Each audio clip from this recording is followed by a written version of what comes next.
Alright, so came home from work, was doing a little bit of research online on how to get rid of the brown algae problem that I have in my tank, and there's a bunch of different information out there. So I took some of that to heart, and I did some of that, and I did some stuff on my own, just to see what happens. So we'll just have to see what happens. I actually took one by one some of the stones out of my tank and boiled them off and just let them cool naturally and placed them back into the tank. So all that brown that was on it the other day, it turned green as soon as I got done boiling it. It was like this, kind of slimy green, and it was hard to scrub off. But now that it's back in the tank, it looks a lot better.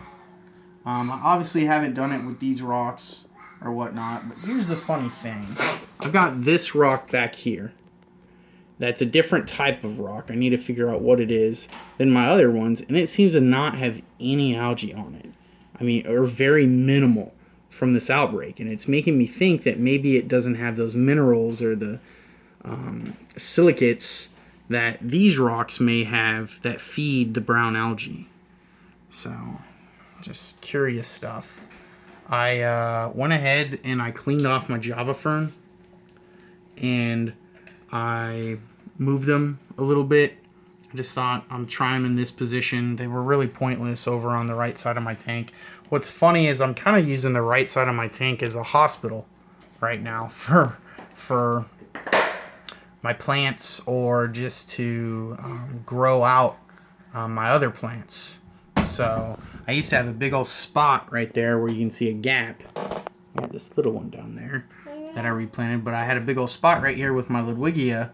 And what I did is I went ahead and I took them out, and I cleaned off the runners, and I cut them down to the runners, and I replanted these and planted the other ones down here. So I just kind of had 3 stems, and now I've got 6. So hopefully I can turn my 3 ludwigia into 4.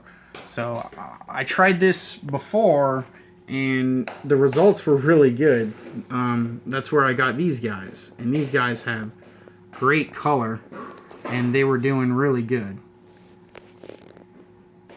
So we'll have to see if I get the same results with these, but I'm very hopeful, especially now that I'm adding my dry ferts to my tank, my macros and my micros.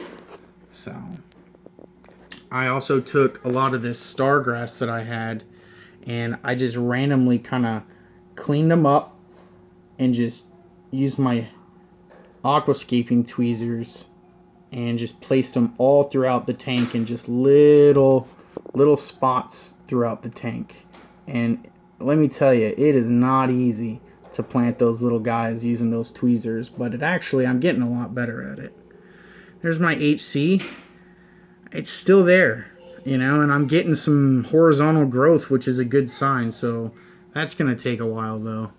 And then here's all the other star grass that I just kind of replanted throughout.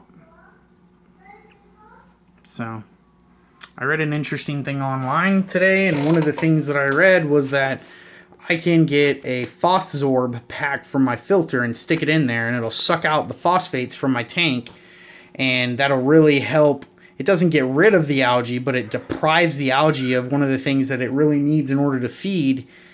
And I'm just at a crossroad because I'm dosing phosphates into my tank to help my plants.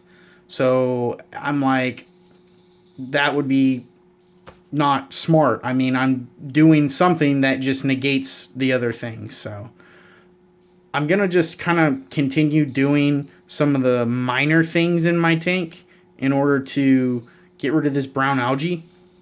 And then if it just really starts getting out of hand, or I don't see any improvement, I'm going to have to take more drastic measures like that before I just do a total revamp of the tank.